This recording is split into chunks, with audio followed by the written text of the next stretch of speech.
हम आपके सामने आशुतोष पाठक। किसी भी एग्जाम के लिए होता क्या है कि हम लोग सिलेबस को आधा अधूरा पढ़ लेते हैं और फिर बोलते हैं कि कंप्लीट हो गया। उसी के बिहाफ में हम कुछ टॉपिक ऐसे रखें आपके सामने कि इन टॉपिक को भी आप लोग करते हुए जाएंगे। जैसे देखिए, पहला जो टॉपिक है ये है जनसंख्या। जनसंख्या से कैसे क्वेश्चन पूछेगा कि वर्तमान में लिंगानुपात कितना है, उसमें आपको साक्षरता से संबंधित क्वेश्चन पूछे जाएंगे।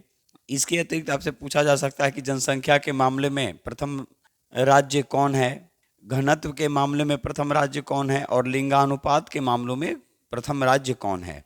पहली बार जनगणना कब हुई, उस समय भारत का गवर्नर जनरल कौन था या वायसराय कौन था, नियमित जनगणना कब हुई। इन सब चीज़ों से क्वेश्चन पूछे जाने की संभावना होती है। लिंगानुपात से क्वेश्चन हर बार पूछता है और हर बार पूछेगा ही, इस चीज़ को याद रखिएगा। तो कुछ ऐसे पेटेंट जो क्वेश्चन होते हैं, कह सकते हैं, जो एग्जाम में आता है, तो उसको एकदम आराम से बारीकी से आप लोग देख कर जाएंगे। खासकर अभी भारत विश्व में जनसंख्या के मामलों में पहला स्थान है, वहीं क्षेत्रफल की दृष्टि से 7वां है। राज्यों में देखेंगे तो जनसंख्या के मामलों में उत्तर प्रदेश का स्थान प्रथम है, तो क्षेत्रफल में राजस्थान का है। बिहार के संदर्भ में भी देख लेंगे, जनसंख्या के मामलों में तीसरा है और क्षेत्रफल में 12वां है। लिंगानुपात में देखेंगे तो बिहार में कितना लिंगानुपात है, तो 918/1000। शिशु लिंगानुपात 935/1000। तो वहीं राष्ट्रीय स्तर पर देखेंगे तो कम है और लिंगानुपात वहाँ राष्ट्रीय स्तर पर ज़्यादा है, तो 943/1000। जनघनत्व के मामलों में बिहार का स्थान भारत में प्रथम है। तो इस तरह से क्वेश्चन आपसे पूछे जाने की संभावना होती है। लॉर्ड मेयो के शासनकाल में 1872 में पहली बार जनगणना हुई, लेकिन नियमित जो जनगणना हुई थी वो 1881 ईस्वी में हुई, लॉर्ड रिपन के शासनकाल में। फिर वहाँ से आप रिपन को भी कनेक्ट कर सकते हैं। रिपन को कनेक्ट करेंगे तो वर्नाक्यूलर प्रेक्षट की समाप्ति है, एल्बर्ट बिल है, स्थानीय स्वशासन है, जो दूसरा टॉपिक हम आपके सामने रखे हैं। तो इन सभी चीज़ों को कनेक्ट करते हुए आपको पढ़ना है। दूसरा टॉपिक हम लिखे स्थानीय स्वशासन, अभी हम बात किए लॉर्ड रिपन, लेकिन ऐसे भारत में देखेंगे तो चोल काल में। और फिर स्थानीय स्वशासन में आप देखे होंगे 73वें संविधान संशोधन और 74वें संविधान संशोधन, उसको अनुसूची से भी जोड़ सकते हैं, 11 और 12। तो इस तरह से क्वेश्चन पूछे जाने की संभावना होती है। तो एक टॉपिक को पढ़ेंगे, कनेक्ट करके पढ़ेंगे, एकदम आराम से पढ़ेंगे। तीसरा है नाभिकीय संयंत्र। जहाँ जहाँ नाभिकीय संयंत्र स्थापित किए गए हैं, भारत का प्रथम कौन है, वर्तमान में कितने नाभिकीय संयंत्र हैं, सरकार इस समय कौन कौन से और भी इस पे कदम उठा रहे हैं। तो इस तरह से क्वेश्चन आपको पढ़ना है। दादा भाई नौरोजी से क्वेश्चन क्या पूछता है, आप जानते ही हैं, कांग्रेस के ये 3 बार अध्यक्ष बने। राष्ट्रीय आय का जो सबसे पहले जो आंकड़ा जो जारी किए, ये दादा भाई नौरोजी ही किए, ग्रैंड ओल्ड मैन के नाम से जाना जाता है। ब्रिटिश पार्लियामेंट में चुनकर जाने वाले प्रथम भारतीय थे, लिबरल पार्टी से चुनकर गए थे, यानी उदारवादी दल से चुनकर गए थे। तो ये सब क्वेश्चन आपसे पूछे जा सकते हैं। उसके बाद क्या है, आईएनसी की महिला अध्यक्ष। आपको आईएनसी की महिला अध्यक्ष देखना है। जैसे अगर पूछ देगा कि प्रथम महिला अध्यक्ष, तो एनी बेसेंट 1917 में। लेकिन अगर आपसे पूछा जाएगा कि भारतीय लग गया, तो कानपुर में बनी थी सरोजिनी नायडू। तो सरोजिनी नायडू से भी और भी क्या क्वेश्चन पूछेगा, तो द गोल्डन थ्रेशोल्ड किसकी पुस्तक है। उसी तरह कॉमनवेल्थ पूछा जा सकता है, तो वो Annie Besant. The golden threshold कौन लिखा, तो सरोजिनी नायडू। सरोजिनी नायडू के द्वारा ही 1931 में गांधी और इरविन को 2 महात्माओं की संज्ञा दी गई। तो इस तरह से आपसे क्वेश्चन पूछा जा सकता है और आपको भी पढ़ना है कनेक्ट करके। इसमें एक और महिला का नाम आता है, वो है नेली सेनगुप्ता। 1933 के कलकत्ता अधिवेशन में उन्होंने कांग्रेस की अध्यक्षता की। तो कांग्रेस यानी आईएनसी में कितनी महिलाओं ने अध्यक्षता की, तो 3।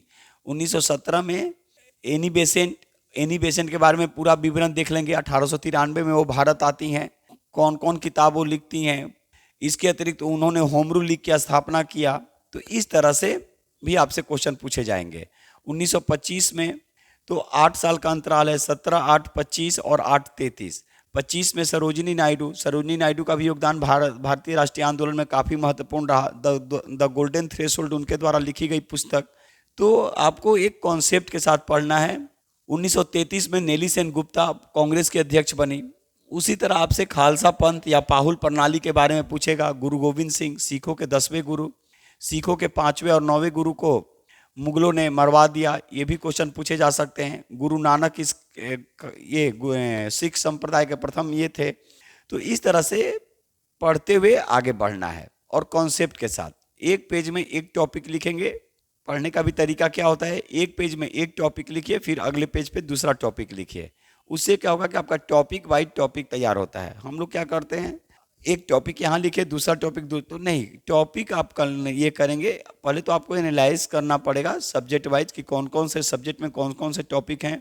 पर डे पेपर पढ़ना है, पेपर का अलग से कॉपी तैयार कीजिए, रिजल्ट अपने आप हो जाएगा, आप टेंशन नहीं लेंगे। फिर आंग्ल मैसूर हुई, तो 4 आंग्ल मैसूर हुए थे 1769 से 1767 से 69। फिर 1780 से 84 पूछा जा सकता है, इस समय वारेन हेस्टिंग्स था। फिर 1790 से 92 लॉर्ड कॉर्नवालिस और 1799 लॉर्ड वेलेजरी। तो क्वेश्चन पूछा जा सकता है कि टीपू सुल्तान किस युद्ध में मारा गया, तो चतुर्थ आंग्ल मैसूर युद्ध में मारा गया। संधि कौन कौन से हुई, तो प्रथम में मद्रास, दूसरे में मंगलौर और तीसरे में श्रीरंगपट्टनम। चौथे में संधि हुई नहीं क्योंकि टीपू सुल्तान मारा जाता है। उसके बाद हमने देखा 1911 से 1925 के बारे में। तो 1911 में क्या क्या हुआ इसके बारे में देख लेना है। जैसे देख लीजिए, दिल्ली में भव्य दरबार, उसमें क्या घोषणा, बंगाल विभाजन रद्द करने की बात की गई।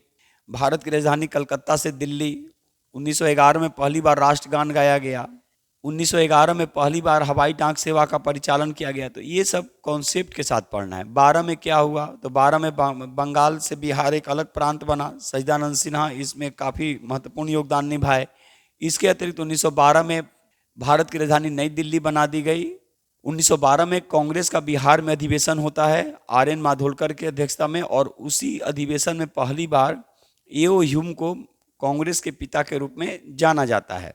1913 में लाला हरदयाल के द्वारा, जिसमें कांसी राम भी थे और सोहन लाल भाखड़ा भी थे, सैन फ्रांसिस्को में अमेरिका में गदर पार्टी की स्थापना की गई। फिर गदर एक गूंज के नाम से किताबें निकाली गई, शीर्षक निकाला गया। 1913 में ही आर.एन. टैगोर को पहली बार साहित्य के लिए प्रथम भारतीय व्यक्ति जिनको नोबेल पुरस्कार दिया गया गीतांजलि के लिए। 1913 में ही भारत में पहली फिल्म बनी जो बिना बोलती फिल्म थी, राजा हरिश्चंद्र। 1914 में ताना भगत आंदोलन होता है जतरा भगत के नेतृत्व में, और फिर 1914 में ही प्रथम विश्व युद्ध की शुरुआत होती है। जब तक आप एक कॉन्सेप्ट के साथ बार बार बीच में हमको बोलना पड़ता है, नहीं करेंगे दिक्कत आएगी। रटना नहीं है, एकदम आराम से पढ़ना है, समझ के पढ़ना है। उसी तरह 1915 में देख लेंगे गांधी जी का भारत में आगमन। 16 में होम रूल की स्थापना, बीएचयू की एस्टेब्लिशमेंट और लखनऊ पैक्ट। लखनऊ पैक्ट में महत्वपूर्ण क्या है भाई, तो गांधी जी को बिहार आने का निमंत्रण राजकुमार शुक्ल के द्वारा, और इसी में कांग्रेस का विलय होता है और कांग्रेस और मुस्लिम लीग के बीच समझौता होता है। तिलक और बेसेंट का योगदान काफी महत्वपूर्ण बन जाता है यहाँ पर। 17 में चंपारण आंदोलन, नील की खेती के विरोध में, जिसको तिनकठिया प्रथा बोला गया। और 17 में ही शिक्षा में सुधार हेतु सैडलर आयोग लाया जाता है, और इस समय भारत में चेम्सफोर्ड भारत का वायसराय बनता है, ठीक है। और आगे चलकर यही चेम्सफोर्ड और मैंटेग्यू मिलकर मैंटेग्यू चेम्सफोर्ड सुधार अधिनियम के नाम से जाने जाते हैं। 18 में क्या होता है, तो 18 में आप देख सकते हैं, इसी बीच क्या होता है, पटना में अब पटना यूनिवर्सिटी के एस्टेब्लिशमेंट और सचिवालय की स्थापना होती है। फिर 18 में ही ये 16 और 17 की बात होती है, पटना यूनिवर्सिटी और सचिवालय। 18 में क्या है, अहमदाबाद मिल आंदोलन और खेड़ा आंदोलन होता है। 19 में रौलट एक्ट, जलियांवाला बाग और खिलाफत आंदोलन, और खिलाफत आंदोलन का ही परिणाम था 1921 में मोपला विद्रोह। अली मुसलियार के नेतृत्व में केरल के मालाबार तट पर मोपला विद्रोह होता है, ठीक है, ये ध्यान रखेंगे। उसी तरह 20 में क्या था, 20 में आप देख लीजिए असहयोग आंदोलन, और इसी में गांधी जी कहते हैं हम 1 साल में स्वराज दिलाकर रहेंगे। 21 में प्रिंस ऑफ वेल्स का भारत में आगमन होता है, काफ़ी विरोध किए जाते हैं। 22 में चौरी चौरा हत्याकांड 5 फरवरी, और 12 फरवरी को गांधी जी के द्वारा असहयोग आंदोलन वापस ले लिया जाता है। इसके अतिरिक्त आप देखिए कि अभी और भी हम कनेक्ट कर सकते थे, लेकिन हम एक लिमिट में आपसे बात कर रहे हैं। आज सिर्फ बात कर रहे हैं, ये नहीं सोचेंगे कि हम पढ़ा रहे हैं। हम आपको बस केवल एक डायरेक्शन दे रहे हैं कि आप कैसे इसको कर सकते हैं, क्योंकि आप लोग खुद ही समझदार हैं और आजकल तो टेक्नोलॉजी में भी आप लोग आगे हैं। इसलिए हम यहाँ से बोल रहे हैं कि केवल बात हमारी हो रही है आपसे। 1923 में स्वराज पार्टी की एस्टैब्लिशमेंट की जाती है मोतीलाल नेहरू और चित्तरंजन दास के द्वारा, और 25 में काकोरी एक्शन प्लान, नाम बदल गया है, काकोरी रेल डकैती कहा गया जो उचित नहीं था। काकोरी एक्शन प्लान, आरएसएस की एस्टैब्लिशमेंट और स्वामी श्रद्धानंद की हत्या कर दी जाती है। 27 में साइमन कमीशन का भारत में आगमन के लिए नियुक्ति की जाती है, और मद्रास में जो अधिवेशन होता है कांग्रेस का उसमें बहिष्कार करने की बात की जाती है। क्यों भाई? इसमें एक भी भारतीय सदस्य नहीं थे इरविन के सुझाव पर। और 3 फरवरी 1928 को साइमन कमीशन भारत आता है। काफ़ी विरोध किए जाते हैं, सबको मालूम है। 28 में ही बारदोली आंदोलन होता है, और 28 में ही नेहरू कमेटी रिपोर्ट पेश की जाती है। किसके द्वारा? मोतीलाल नेहरू के द्वारा, जिसमें 2 मुस्लिम सदस्य को भी रखा जाता है। जवाहरलाल नेहरू इसमें जनरल सेक्रेटरी बनाए जाते हैं। 29 में लाहौर में पूर्ण स्वराज की मांग की बात की जाती है जवाहरलाल नेहरू के द्वारा। 30 में क्या होता है? दांडी मार्च शुरू होते हैं, 24 दिन की यात्रा होती है। गांधी जी यहाँ से फिर सविनय अवज्ञा आंदोलन की शुरुआत करते हैं, और प्रथम गोलमेज सम्मेलन होता है जिसमें भारत की तरफ से BR अम्बेडकर भाग लेने जाते हैं। द्वितीय गोलमेज सम्मेलन भी होते हैं, गांधी जी भाग लेते हैं, अम्बेडकर भी जाते हैं। तृतीय गोलमेज सम्मेलन 32 में होता है, इसमें सिर्फ भारत की तरफ से भाग लिए जाते हैं, अम्बेडकर जाते हैं। तीनों गोलमेज सम्मेलन के समय रैमजे मैकडोनल्ड ब्रिटेन के प्रधानमंत्री थे। इसी बीच आप 31 में भी देख लेंगे क्या हुआ। 5 मार्च 1931 गांधी इरविन समझौता। 27 फरवरी को पहले चंद्रशेखर आजाद की शहादत हो जाती है 1931 में ही अल्फ्रेड पार्क में, और 23 मार्च 1931 को भगत सिंह, राजगुरु और सुखदेव को फांसी की सजा दे दी जाती है। 32 में सांप्रदायिक पंचायत की घोषणा किए जाते हैं। 32 में ही गांधी जी के द्वारा हरिजन सेवक संघ और हरिजन नामक पत्रिकाएं निकाली जाती है। इसके अलावा 33 आपको पहले ही बता चुके थे। 38 में आप देख लेंगे। 36-37 में लाहौर, ये लखनऊ और फैजपुर में अधिवेशन कौन करता है? नेहरू करते हैं। 38-39 में SC बोस करते हैं। 40 में मौलाना अबुल कलाम आजाद करते हैं। 42 में भारत छोड़ो आंदोलन, और उसके पहले 40 में व्यक्तिगत सत्याग्रह। प्रथम सत्याग्रही विनोबा भावे, दूसरे जवाहरलाल नेहरू और तीसरे ब्रह्मदत्त। 42 में भारत छोड़ो आंदोलन होता है। 9 अगस्त 1942 गांधी जी समेत सभी जितने भी बड़े नेता थे गिरफ्तार कर लिए जाते हैं। यरवदा जेल में ये गांधी जी को आगा खां पैलेस में बंद किए जाते हैं, जबकि अल्मोड़ा में नेहरू को। यरवदा जेल में तो 1932 में गांधी जी आमरण अनशन किए थे, वो निकल गया हमारे ये से। उसी तरह 1942 में क्रिप्स मिशन आता है। 22 मार्च 1942, ठीक है, मार्च 1942। तो क्रिप्स के साथ वार्ता करने वाले मौलाना अबुल कलाम आजाद ही थे। उसके बाद यही मौलाना अबुल कलाम आजाद हुए जिनके नाम पे 11 नवंबर को शिक्षा दिवस मनाया जाता है, और यही मौलाना अबुल कलाम आजाद थे जो कांग्रेस के सबसे यूथ नेता थे, यूथ अध्यक्ष थे, बोल सकते हैं प्रेसिडेंट थे। 1923 के कांग्रेस का विशेष अधिवेशन होता है नई दिल्ली में, उसमें ये अध्यक्षता करते हैं।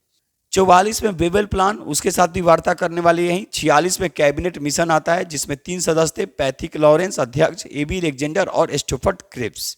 उसके बाद भारत को आज़ादी मिलती है, सबको मालूम है। फिर हम यहाँ पे बात कर रहे हैं थोड़ा साइंस से। तरंग दैर्घ्य के बारे में आपसे पूछा जा सकता है, जैसे अनुप्रस्थ, अनुदैर्घ्य के बारे में, अनुप्रकाश कैसी तरंग है, ध्वनि कैसी तरंग है, इन सभी चीज़ों को देखे जाएंगे। फिर माइकोलॉजी के बारे में बात करेंगे, फाइकोलॉजी देख के जाएंगे, किसी भी एग्जाम के लिए जरूरी हो जाता है। तो कवक का अध्ययन होता है माइकोलॉजी, और शैवाल का अध्ययन होता है फाइकोलॉजी। कवक और शैवाल मिलकर लाइकेन, और लाइकेन का जो अंतिम जो प्रक्रिया होता है म्यूटेलिज्म, याद रखिएगा म्यूटेलिज्म। तो ये सब क्वेश्चन आपसे पूछे जा सकते हैं। हाइड्रोमीटर और हाइग्रोमीटर, हाइड्रोमीटर में आर्द्रता की माप की जाती है, जबकि हाइड्रो का मतलब ही होता है जल, यानी डेंसिटी, तो घनत्व की बात यहाँ पर होगी। इसके अतिरिक्त बौद्ध धर्म और जैन धर्म, बौद्ध के बारे में 4 संगतियाँ, तीसरा याद कर लीजिएगा, अभिधम्म पिटक की रचना तीसरा में ही किया गया, प्रथम में किया गया था सुत पिटक और विनय पिटक। जैन धर्म के बारे में बात देख लेंगे, ठीक है। जैन धर्म के बारे में, बौद्ध धर्म के बारे में सर्वाधिक उपदेश श्रावस्ती में दिए, प्रथम सारनाथ में दिए, सर्वाधिक उपदेश पाली भाषा में दिए। जैन धर्म की भाषा प्राकृत थी। अभी सम्मेद शिखर की चर्चा है, वो देख कर जाएंगे। न्यायाधीश काफ़ी इंपॉर्टेंट है, चाहे हाई कोर्ट हो या फिर सुप्रीम कोर्ट हो, न्यायाधीश की नियुक्ति राष्ट्रपति के द्वारा की जाती है। त्याग पत्र भी ये राष्ट्रपति को ही देंगे। याद रखेगा। अगर आपसे हाईकोर्ट न्यायाधीश की नियुक्ति पूछेगा तो राष्ट्रपति, और अगर सुप्रीम कोर्ट न्यायाधीश की नियुक्ति पूछेगा तो राष्ट्रपति ही। इस चीज को याद रखेंगे। इसके अतिरिक्त चुनाव आयोग चर्चा का विषय है। अभी कहा गया कि चुनाव आयोग में जो मुख्य चुनाव आयुक्त होंगे और अन्य जो चुनाव आयुक्त होंगे उनके लिए, तो उसमें प्रधानमंत्री, विपक्ष के नेता और कैबिनेट के एक मंत्री ही इनकी नियुक्ति की प्रक्रिया को आगे करेंगे। पहले उसमें था कि भारत के मुख्य न्यायाधीश को शामिल करना, लेकिन उसमें वहां पे कैबिनेट मिनिस्टर रखा गया। चुनाव आयोग, उस पर अनुच्छेद 326 याद रखेंगे, वोट देने का अधिकार है। 61वां संविधान संशोधन आप देख कर जाएंगे, काफी इंपॉर्टेंट है क्योंकि इसमें उम्र 18 वर्ष कर दिया गया है। 1989 में एक संविधान संशोधन होता है, 61वां।